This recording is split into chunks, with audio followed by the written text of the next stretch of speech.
Well, we were looking for a silent film, something that we could score so we could get other groups in Lindenwood involved, particularly the Symphony. And Nosferatu happened to be one of those films that is a classic film, and we had an opening around Halloween, which would give the students enough time to rehearse and practice for the event. And so we thought it was just perfect that sometime in October is when they would be able to score a silent film. Halloween, Nosferatu, it's such a classic film, and it was a perfect time. And so everything just sort of came together to do Nosferatu as our first silent film event. When I was in high school is when I actually had my first experience writing orchestral music, and I actually programmed that into my software 20 years later and heard what it was like, and I thought to myself, well, I'm glad I never heard it to begin with, because it was very premature, immature, and but you have to start somewhere. And so from there I dabbled in certain music, but there was a big lull that happened with writing music. It was 14 and a half years where I didn't write anything orchestral. It was just, I had no desire to, until this documentary came along that I had an opportunity to score, and I thought, well, why not give it a shot? And so from there I scored that documentary, 3-hour-long documentary. And Lindenwood had asked permission to use that music in the silent horror film Nosferatu. So I thought to myself, well, you know, that's fine, I have an open mind, but that was really for that documentary, and I would prefer to score something new for it. And what happened was, fortunately, Dean Elserbrook and Peter Carlos and Pam and Shane Williams all decided that, yeah, that would be okay to write something new, something fresh, something actually specific for the film. And that's how I score films, is actually specifically for that moment in time.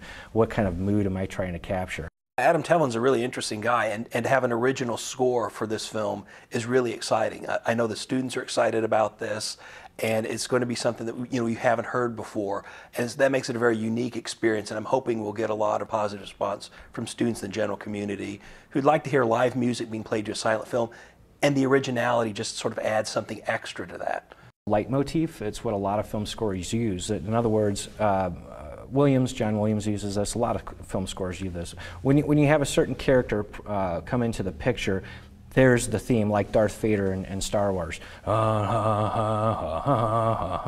You know, there's that reoccurring feeling that you get when you've seen that character before. So when you see Count Orlok come into the picture and you hear that,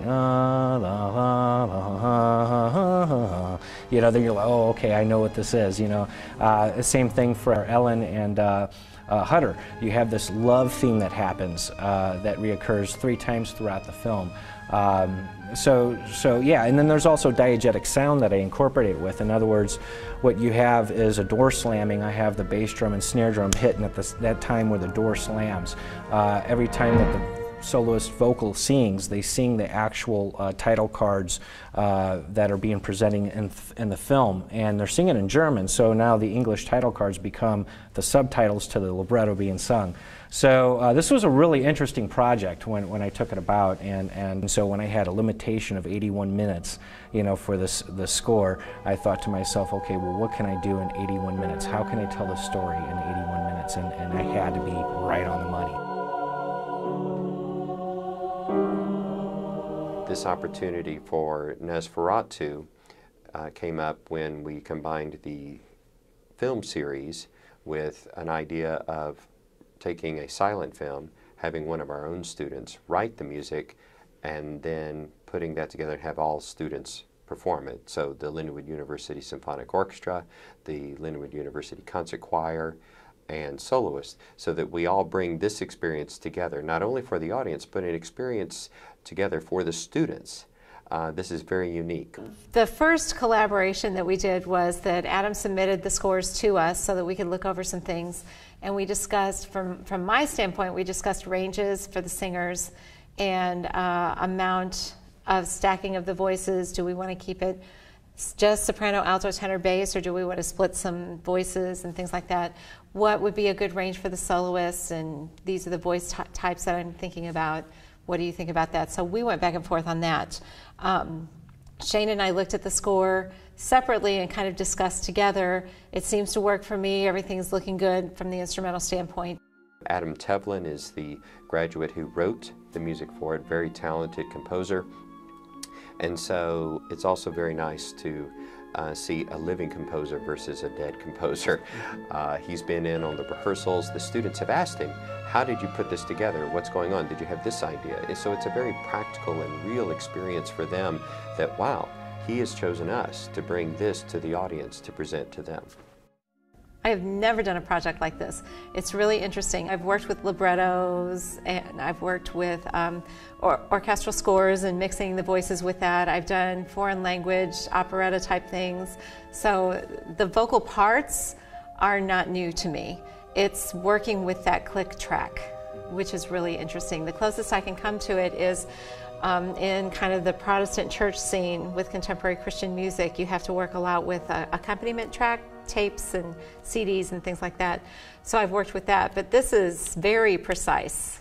So so this is all new. This is all new for me. Well, the film series has collaborated with the Foundry Arts Center, with Cinema St. Louis. We've also collaborated with different groups on campus, different schools or departments, different courses and so on. But this is the first major collaboration that we have. I mean, we're having a full symphony orchestra and a full symphonic choir doing this, as well as the original score. This is the most labor-intensive, the biggest sort of cooperative event that we've had so far in our 3-year history. And so we're really excited about this and hope it's going to be the first of many such events in the future. Timing is everything. So we have to really make sure. And some of the conversation is pretty quick. Fortunately, it's an early silent film, and so there weren't a lot of edits and cuts so that it's a really split second. We have a little bit of time for them to go from one scene or one person to the next person. It's when there are 2 or 3 in the scene that we have to kind of pop on top of each other. It's a little scary, but the only really scary part is the synchronization. The music is very accessible. He wrote very well. It's easy to figure out, which is good because some writers that have not.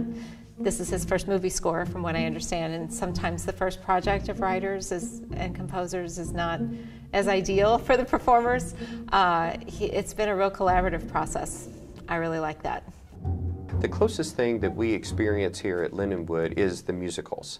And even with the musicals, there's usually dialogue, and then there's music to help advance the plot or tell you some more in depth about the character who's singing it.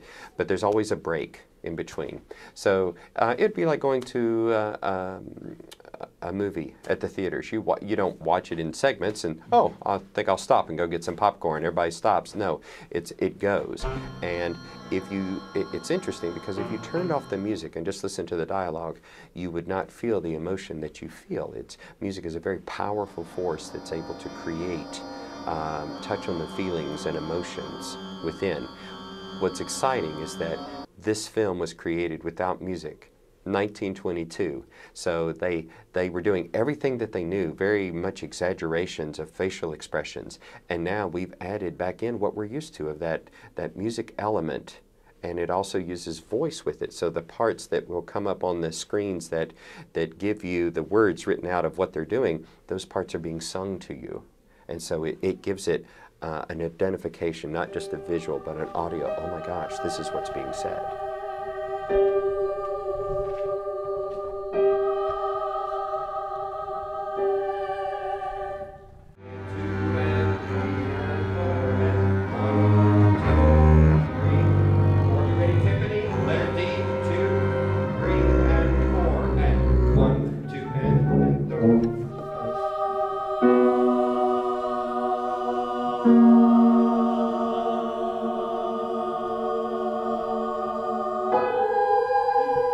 The film will be up on the stage. The orchestra and choir will be on the stage as well in all black. So we prepare them for the big thing. This Nosferatu event at the Bezimus Family Theater, October 30th, is one of the biggest things that we've ever done. But somehow, in some way, there is magic because it surprises me when it comes out, and I'm like, wow, what a find, I will be watching from the sidelines, making sure everything is okay. It will be a very unique experience.